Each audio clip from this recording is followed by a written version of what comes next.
All right, welcome to the Sam Sorbo Show and podcast and vodcast on YouTube Live. I am transmitting live on YouTube. At least that's what they tell me is true. I've got a great show planned for today. We're going to start with Trump is ending the U.S.-China trade war. No, I'm kidding. But Newsweek actually put an article out that Trump stole pancakes. So if that's what's passing for real news today, I guess The Onion is out of business. Colleges are trying to shut down Dave Rubin. He's not taking the bait. The Ukraine transcript fizzle, and there's a 5-year-old boy who is now being branded a sex offender. And if you believe that, then you know what's going on in the world today. And we're going to have some commentary on all of that. Plus, I have a great guest coming on in the next half hour as well. I'm excited to talk to him as well.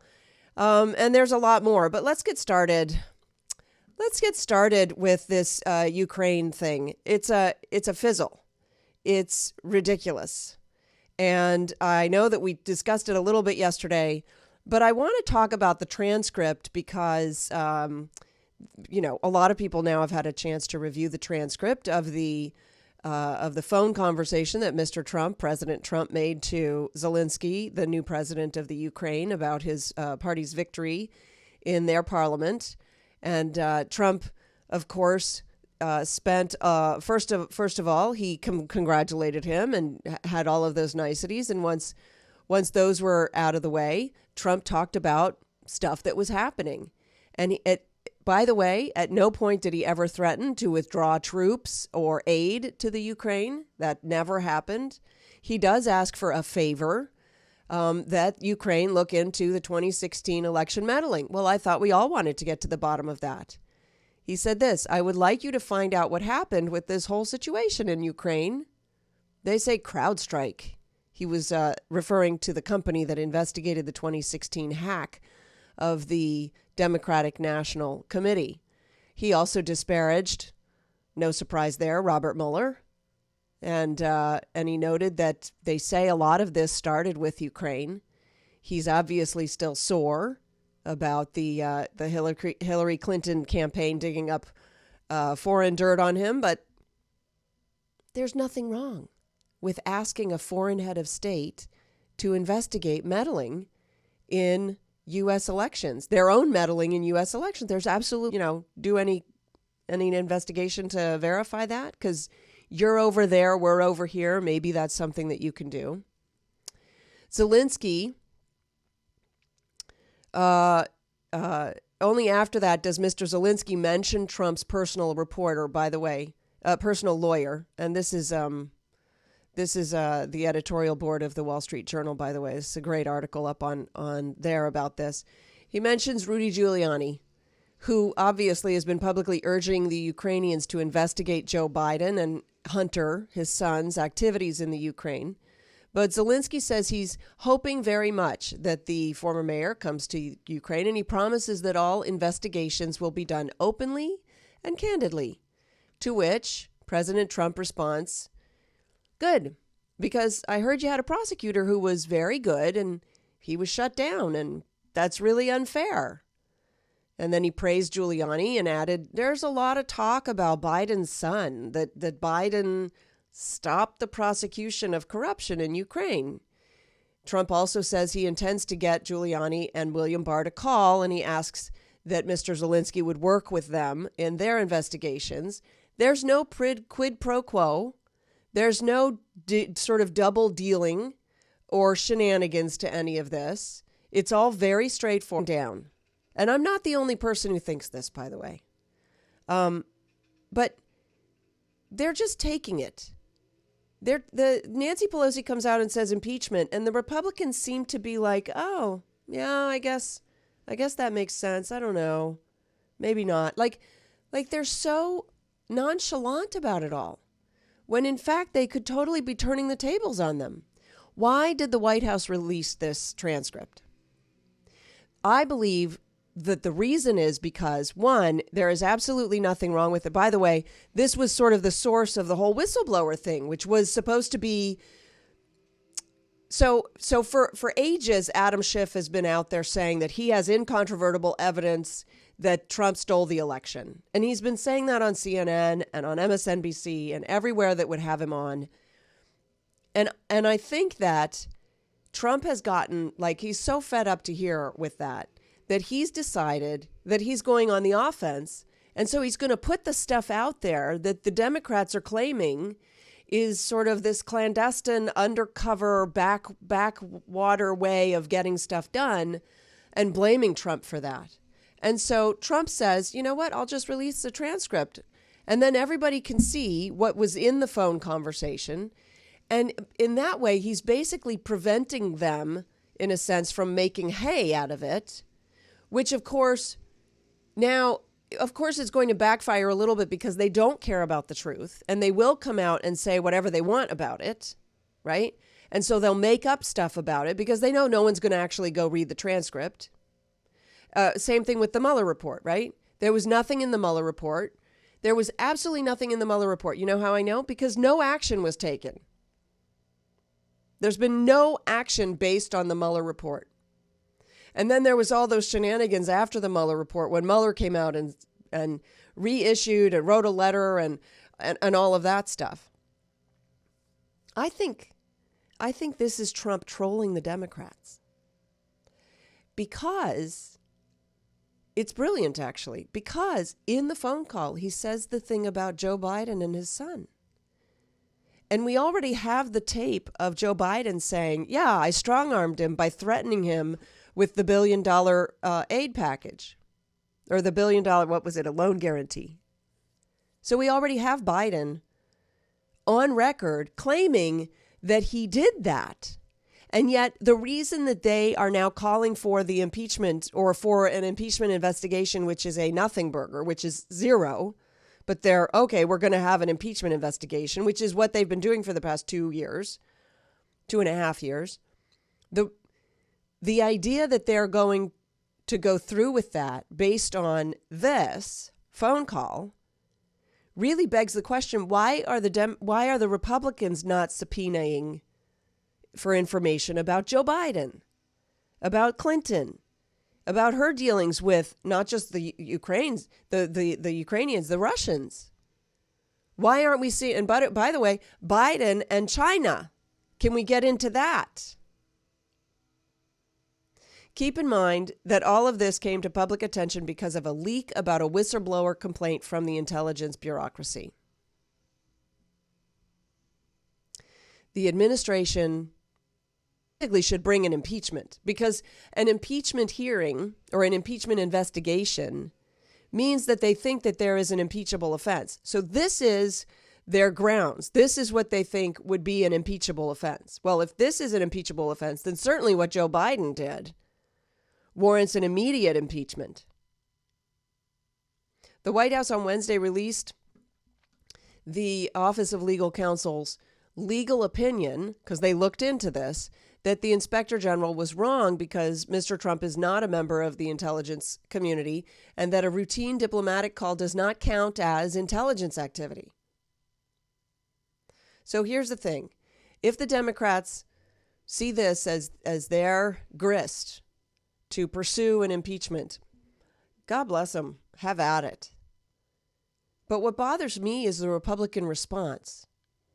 The very limited, very quashed, very nonchalant Republican response. I know there are a few of the more staunch Republicans out there who are saying, you know, this is wrong and we shouldn't be allowing this, and this is a waste of taxpayer dollars, and they're saying that. But let's have a robust counterpunch in the same manner that the Democrats are pursuing here. And the editorial board of the Wall Street Journal wrote this: Americans should also consider the process by which this became a national political crisis. First, a whistleblower who is still unidentified brings a complaint based on what he heard about a president's phone call. By the way, the OLC memo says, in passing, that the IG's review acknowledges some indicia of an arguable political bias on the part of the complainant in favor of a rival political candidate. So we have evidence that this is just a political quid pro. His argument is rebutted. Word leaks to the press. Congress cries cover up, and suddenly we are putting the country through another impeachment upheaval. Is anyone else troubled that this is all it takes to impeach a president? If a bureaucrat who dislikes a president can trigger a complaint based on hearsay that forces the disclosure of presidential diplomacy, the conduct of foreign diplomacy will be severely hampered. Democratic presidents won't be spared once Republicans figure out how this works. That last sentence is the one that I take issue with, because it seems that the Republicans aren't learning a thing from any of all this. And that's what bothers me. The Democrats have a very credit Kavanaugh so that any of the Supreme Court decisions from here in out are basically up for question. They've been looking since the election to discredit President Trump. And in fact, the impeachment is a way to invalidate the U.S. election. They couldn't make it stick with Russia. They couldn't make it stick with Stormy. They couldn't make it stick with anything else. And now they're trying this. It's just one thing after another after another. Impeaching a president is voting to annul an election. And that should require far more evidence than we have from a single phone call to the Ukraine that was just to congratulate the Ukrainian government. Honestly, it's an outrage. All right, and here's the thing: I wish that I had, because I'm kind of a solutions person. I like to have the answer. Like I can criticize, but I feel like if I'm going to criticize, then I really should have some sort of answer, and I don't have the answer. I don't know how Republicans can grow a backbone. I think that so many of them are now just part of the deep state that they've drunk the Kool-Aid. They're in it. These are all their friends.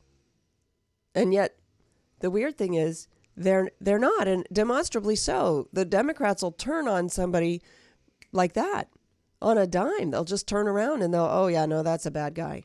But then again, so will the Republicans. The Democrats never turn on their own. In fact, I've got some great clips to share with you coming up. All right, before I do, Atrantil is far more than just good for your gut, but it is good for your gut. It helps with bloating. You know that bloated feeling you get after you eat sometimes, maybe all the time? It's good for bloating and also just general gut health. Atrantil, you go to lovemytummy.com/mojo. You don't have to even know how to spell Atrantil, although it is sort of how it sounds, Atrantil. It's been proven to deliver relief from bloating and symptoms that are related to IBS in over 4 out of 5 people.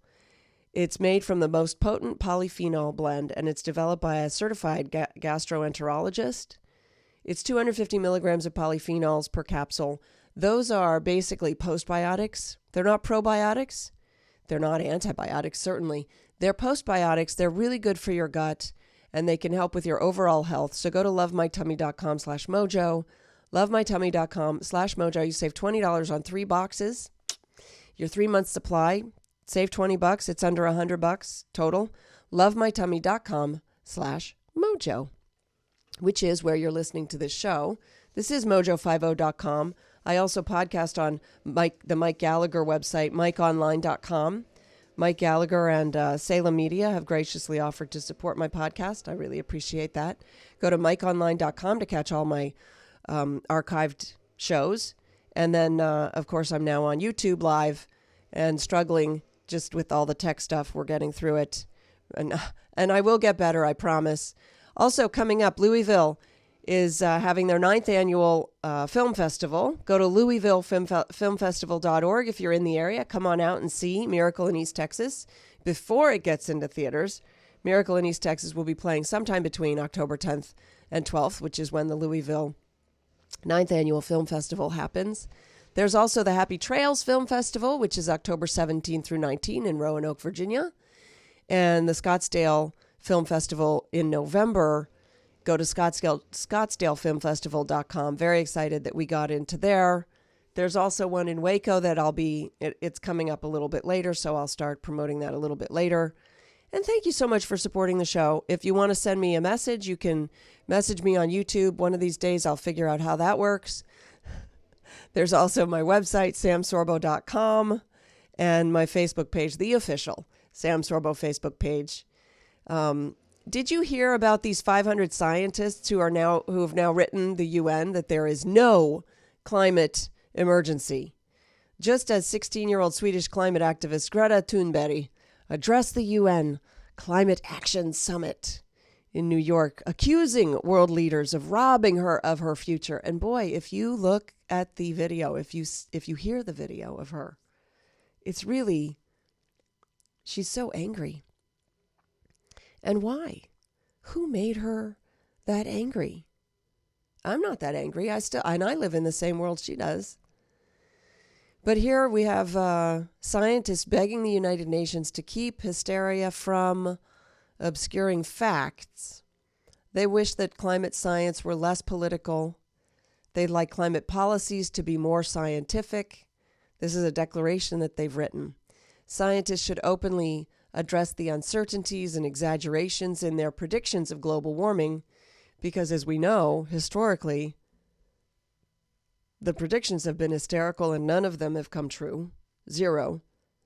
To the point where they've been predicting global warming for the past 30 years and we've experienced zero. Zero. That's according to the statistics. So if you're at all a scientist, maybe looking at statistics is a good thing to do. I don't know. In fact, in their letter, it says, there is no statistical evidence that global warming is intensifying hurricanes, floods, droughts, and such like natural disasters or making them more frequent. However, CO2 mitigation measures are as damaging as they are costly. For instance, wind turbines kill birds and bats, and palm oil plantations destroy the biodiversity of the rainforests. I didn't write this. They wrote this. 500 scientists. Well, the scientists can't be wrong, right? Isn't that what we're supposed to believe? So which scientists do you believe? The signatories of the declaration also insist that public policy must respect scientific and economic realities and not just reflect the most fashionable frenzy of the day. By the way, they point out the importance of not rushing into enormously expensive climate action before fully ascertaining the facts. By the way, if the Democrats honestly believe that the climate is the biggest existential threat to humanity, why are they wasting their time on the impeachment? Why? Shouldn't they be getting to work on humanity, on saving the planet, on global warming, reversing global warming, on carbon dioxide emissions or whatever, on all of that stuff? So pardon me, I do have a cold still. It's amazing. It's just sort of lingering, and you can hear it in my voice, which I'm sorry about that. In particular, the scientists criticize the general circulation models of climate on which international policy is currently founded as being unfit for their purpose. Therefore, it is cruel as well as imprudent to advocate the squandering of trillions on the basis of results from such immature models. I've said it here several times. The models are ineffective. The models are non-functional. The models are they don't have models. There are no models because they don't work. And in order for a model to be a model, it has to be a model of something. And they don't have any models of actual reality. They have fake models. I should know, I used to be a model. Kidding, that was a horrible joke. Current climate policies pointlessly, grievously undermine the economic system, putting lives at risk in countries denied access to affordable, continuous electrical power. It is really the height of hubris to deny developing nations, which of course they're actually not doing. They're only trying to deny the developed nations the rewards of their prosperity. That's all they're trying to do. That's why it was like horrible that the United States didn't acquiesce to the Paris Climate Treaty when none of the nations who did, actor that was drafted by these 500 scientists, says we urge you to follow a climate policy based on sound science, realistic economics, and genuine concern for those harmed by costly but unnecessary attempts at mitigation. And I got to say thank you for that, because that's an excellent thing that they did. And all the zealots out there really should, sit down until they have models that work, until they have predictions that stand the test of time. How about that? How about a prediction that actually is accurate? Oh, accuracy. That would be something to strive for. Not in a leftist utopia. You would think so, but no. Okay. Patriot Mobile. As conservatives, we stand together to fight for our freedoms. While we have far more members at Patriot Mobile than at a Joe Biden campaign rally or an Elizabeth Warren one, it's looking like she might be coming out ahead slowly. We need you to join us today to support your values. Patriot Mobile provides reliable nationwide cell phone coverage. Keep your phone number, keep your phone, or buy a new one. For a limited time, you can buy a Moto Z3 Play for only $10 a month and get one free when you activate 2 new lines of service. You can buy a Moto Z3 Play and get one free. That's the truth. It's a feature-rich phone. It has a large screen, a high-quality camera, extended battery life, and an expandable storage option. With unlimited plans starting as low as $25 a month. Don't wait. Visit patriotmobile.com/mojo50, or you can call their U.S.-based sales team at 877-367-7524, 877-367-7524. You'll love speaking with the patriots that passionately believe in freedom of speech, the Second Amendment also, and the sanctity of life. Again, patriotmobile.com/mojo50, or call their U.S.-based team at 877-367-7524, 877-367-7524. All right, what do we have coming up next? I'm hoping to have a guest. We're going to give that a shot. I don't know how successful I will be, but, the suspense is killing me. We will talk about the 5-year-old boy who is now being branded a sex offender. This story just breaks my heart. Wait till you hear the whole thing about this is just amazing. And then, excuse me. Wow, I'm really struggling today with my voice thing. Although I'm grateful that I still have a voice, because oftentimes when I get sick, I lose my voice. But I haven't been sick in well over 2 years. And I think it's because I've been taking care of my gut. And apparently your gut is like your first line of defense against colds and flu and stuff. So Newsweek tweeted this story. Donald Trump stole pancakes and forgot a relative was dead while visiting family, cousin claims. When Newsweek is running stories like this, what? I mean, really? Is that what the news has come to? This is the Sam Sorbo Show. Quick break here. Don't go anywhere. I'll be right back.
Hello. Hey, are you video?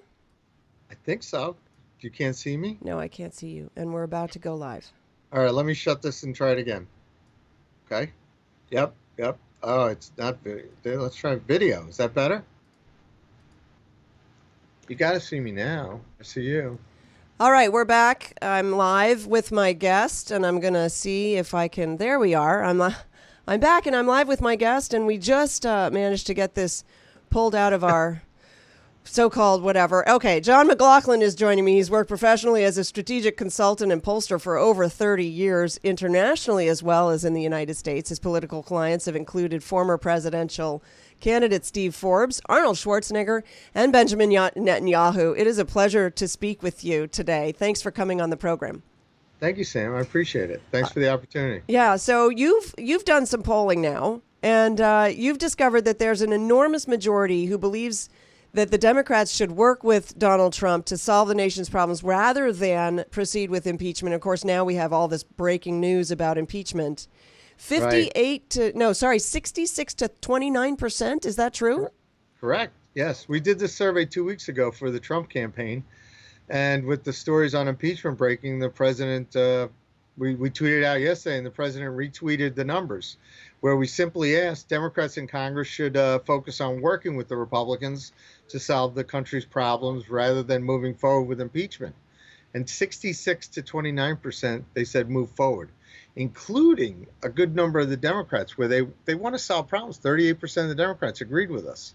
So there's a plan by former CI Director John Brennan trying to derail the president. And the complaint that, if you read it, I'm sure you have, the whistleblower complaint was secondhand hearsay with things in it that's not true. And it's like it was written by a Democratic Party opposition researcher and their legal team. So this is all staged to get the president off track.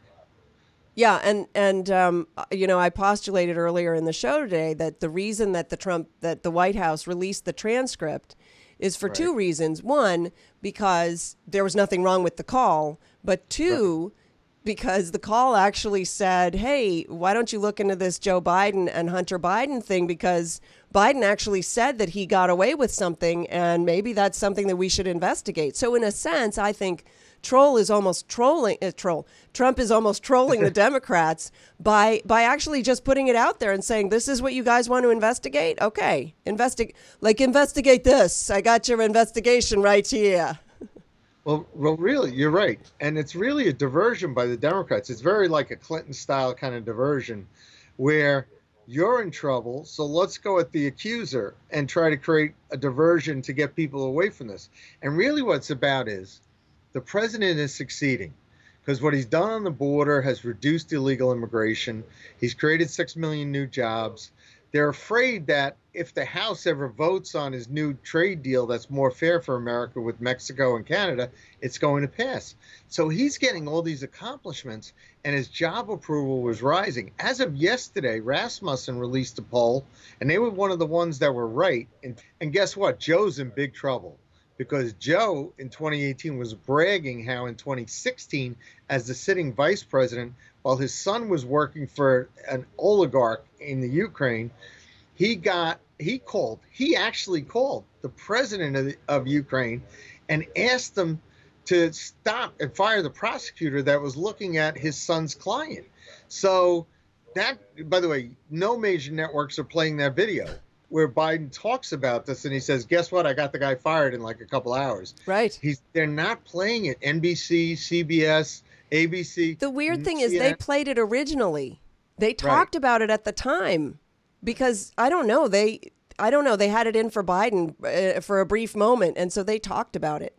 And so Trump actually, and I don't even know if it matters if the networks are playing it because Trump tweeted it. He's got the video out there. I played it on the air yesterday. And it's all and having polled for the president since his first race in the primaries, we're aware that if you follow the president on Twitter, if you follow him on Facebook, if you follow him on Instagram, you like the president.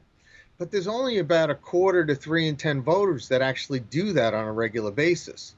So the other people are getting their information from the news media. Yeah. So if you see the president directly give the State of the Union speech, his campaign announcement speech, his speech on the 4th of July, the speech at the UN that he gave the other day that was phenomenal. If you actually watch him, you like this president and his job approval moves up. But if you only get the news reports, the media reports, it's all negative.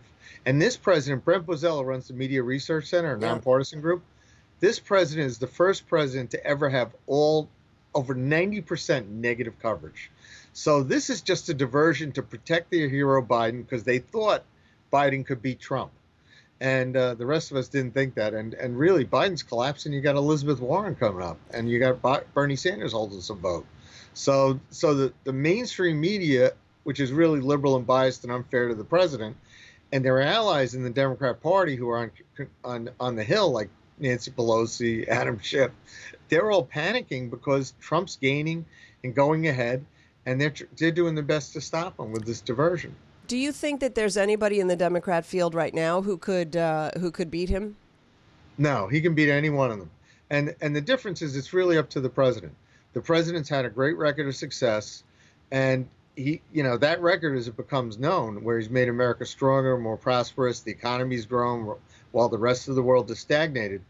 As that record goes out there to people and people saying, I'm not crazy about his style. He's very disruptive, but maybe he's the only one that would have ever taken on China. He's the only one that's taken on the Washington establishment. He's the only one that stood up for the middle America, where we've been hemorrhaging jobs, losing our kids to opioids and all sorts of other terrible things. Vaping, he's been looking at that. He's the one standing up to the special interests and the corruption in Washington. So they're desperate to get rid of him.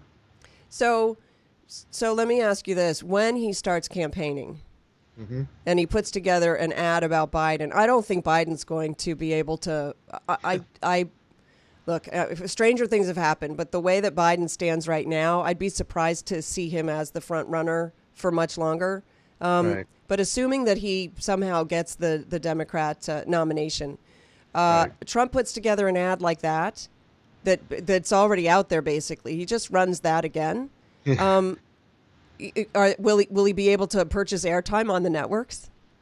I'm sure we can, but we may have to fight for it. But I'll tell you what, the Democrat debates that have happened so far, they've been like infomercials for our campaign. I've been arguing we should just pay to repeat those things. Exactly. And the first one, Joe Biden, as you pointed out, at some point he's stammering, stuttering, he was getting his facts wrong. And he got asked a question at some point. The sound clip was, "My time is up." Oh, yeah. You could turn that into an ad where, you're right, Joe, it's been up for a long time. Yeah, I mean, there are a lot of clips out there now, unfortunately. I feel for him. I just, he should not be running for president, but he's right. Misnaming towns, misnaming states, just misrepresenting a bunch of facts. But really the most damning thing is I called the president of Ukraine and I got the prosecutor fired because I threatened him, his $1 billion loan guarantee on behalf of my son. Right. Like, what more do you need? This is cronyism right there, right on the face of it. And yes.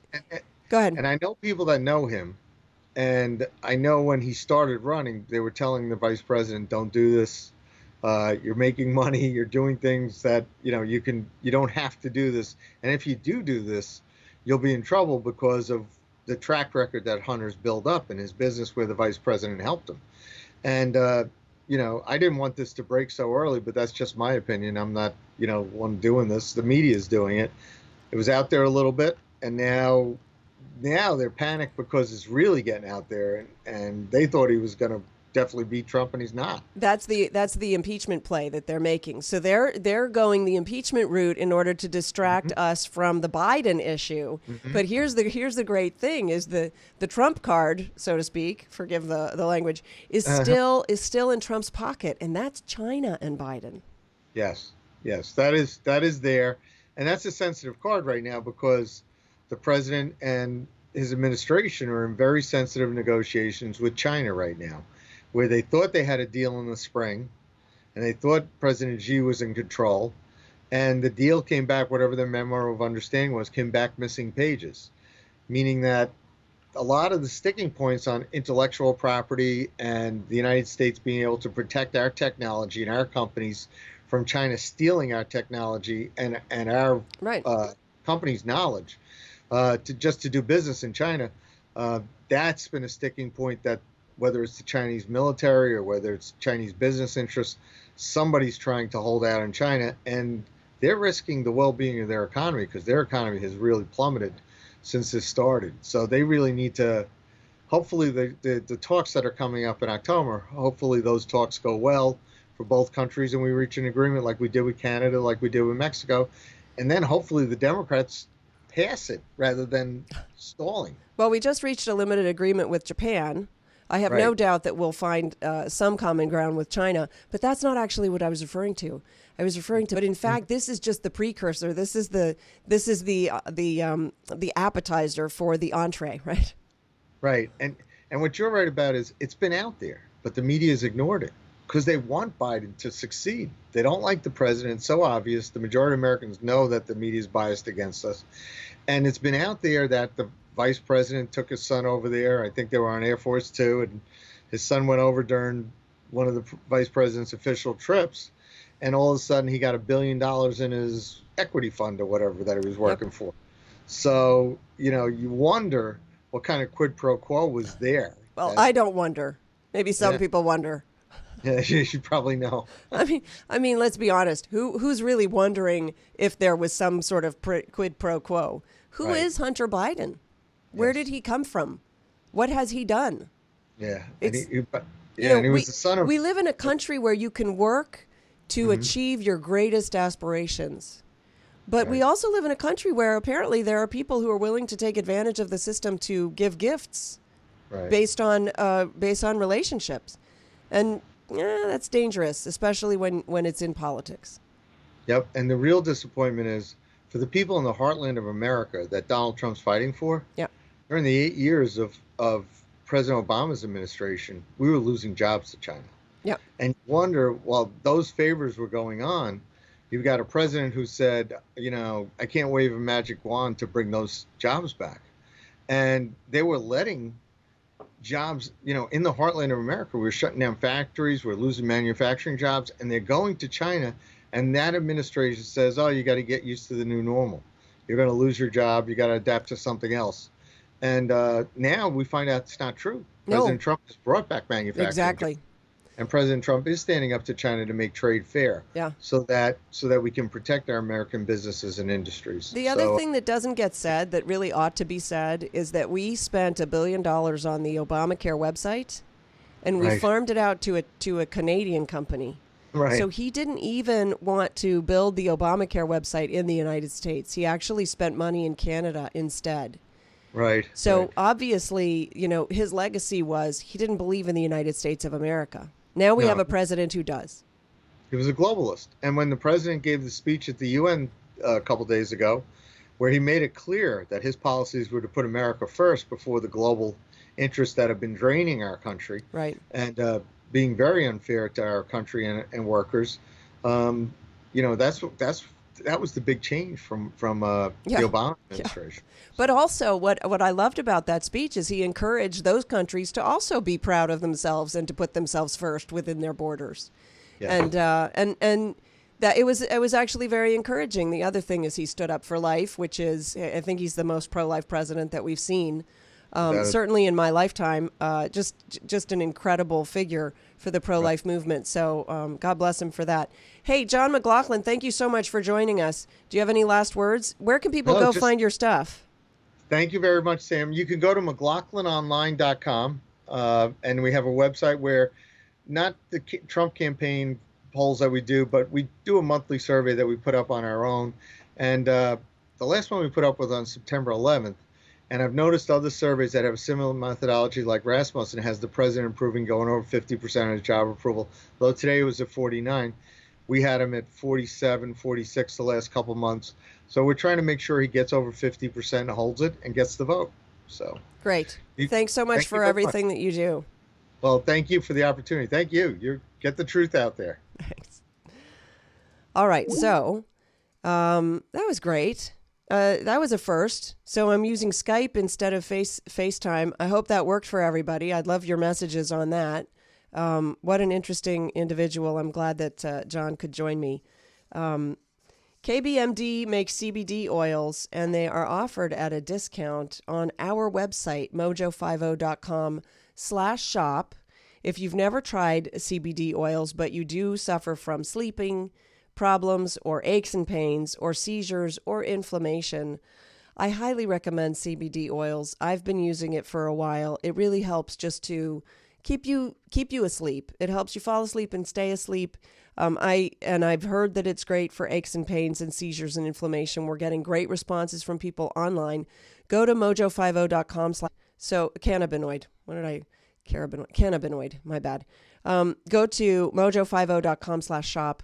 Check it out today. You'll get a great deal, and you'll start sleeping better. So do try that. Okay, what is next? Because there are a couple of things that I want to share with you guys.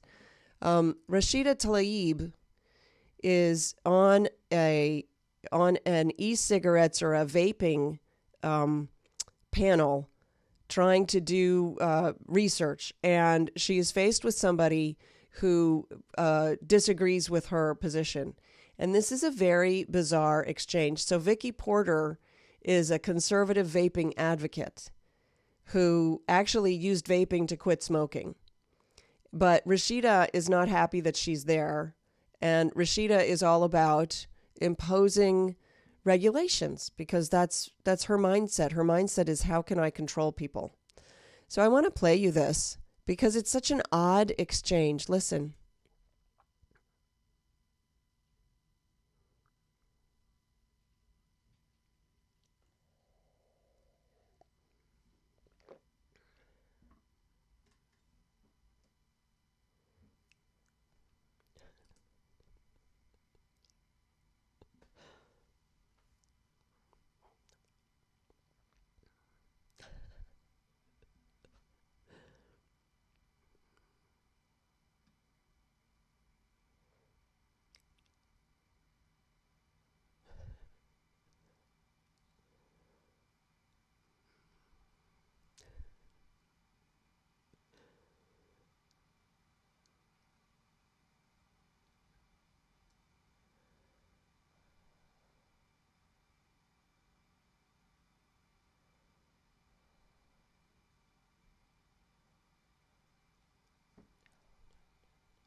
So I have my truth, and I don't want your truth, so you just shut up. Did you hear that? The truth is, this is the truth, and whatever truth you have is that doesn't correspond with my truth, so I don't want to hear it.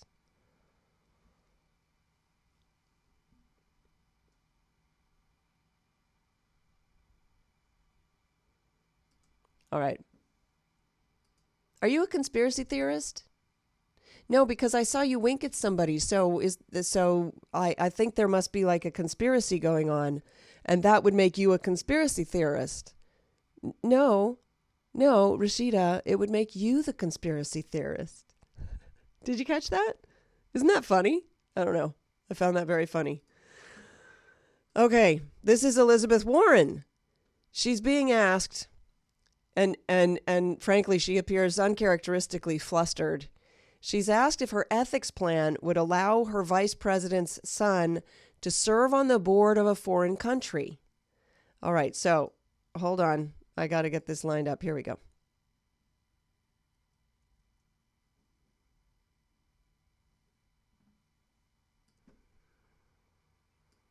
I'm just not sure. I can't be sure. I'm just not.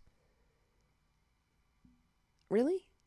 You can't tell if it's a violation of ethics to have your son serving on a foreign company's board? Do you remember the big hoopla about Mitt Romney and his investments, his foreign investments? The big problem with Trump and his hotels. And then they said, oh, because people stayed in the hotel, that was a violation of ethics. And yet here she is. Oh, I don't know. I'm going to play it again because it was so soft.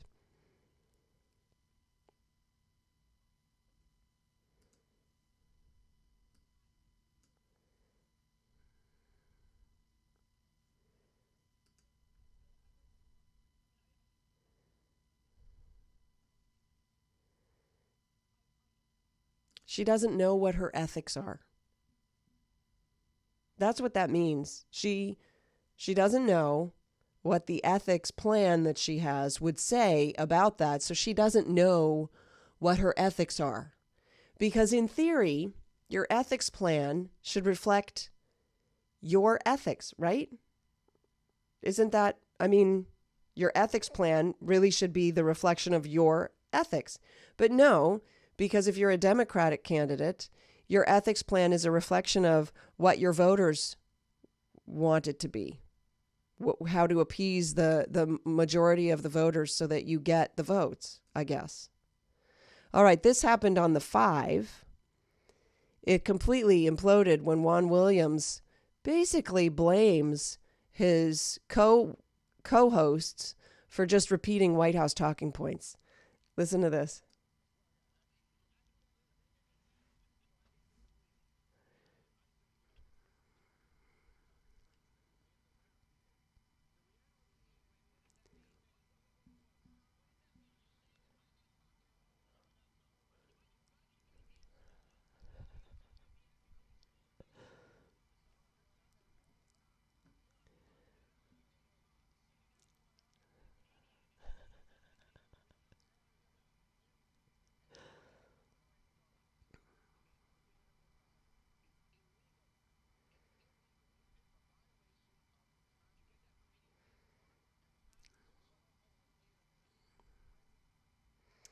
Did you get that from Media Matters, Juan?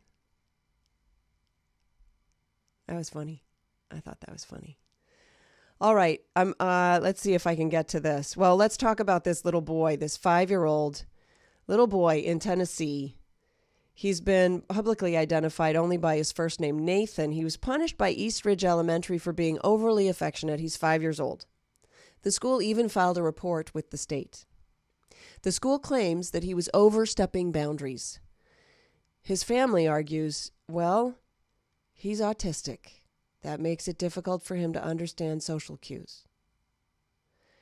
Nathan's guardian told ABC that she received a call from her son's teacher 3 weeks ago, which made her sick to her stomach. The teacher called and said, "You need to have a talk with Nathan about boundaries." The teacher accused her son of sexual activities, hugs, and a kiss on the cheek. And so she answered, well, if you don't know how autism works, you think he's acting out or being difficult, but that's not the situation.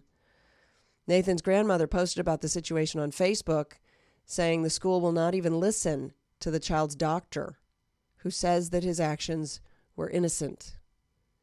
What do you do when a 5-year-old child is being labeled a sexual predator and accused of sexual harassment by the school system? It was disclosed that it will go on his record for the rest of his life that he is a sex offender.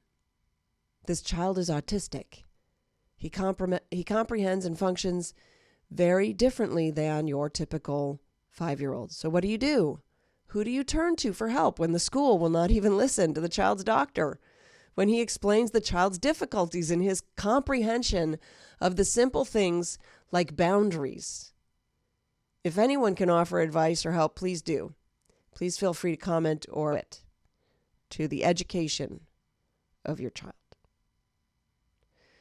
She added, he shouldn't be treated like this. He doesn't even understand what sex is. That's the other thing, is labeling him as a pervert, basically, when he's 5 years old, is really taking the sexual boundaries. We've really just, as a society, we're just ignoring.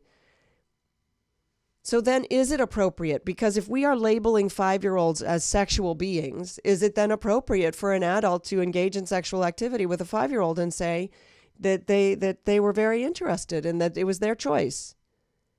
Is that where we're going? Because that's where this is headed.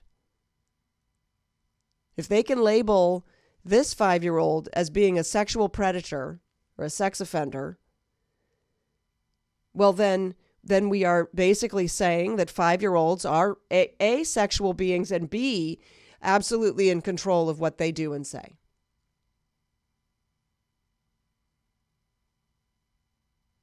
I'm sorry. That just doesn't even pass the smell test. Combat Flip-Flops does, though. Combat Flip-Flops, creating peaceful, forward-thinking opportunities for self-determined entrepreneurs who are affected by conflict. Combat Flip-Flops, these guys are vets. They served overseas, and they've decided to take a business, not bullets approach to try to flip the view on how wars are won. And they make flip-flops because that makes a lot of sense. So go to combatflipflops.com. Use the promo code SAM25 when you're there.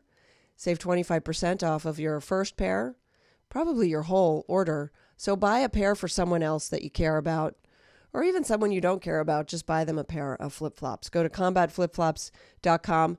Join the unarmed forces at combatflipflops.com and help them out, because they, by the way, they've grown from an idea to a globally recognized brand with a mission to create lasting change. You can join us in that mission by going to combatflipflops.com.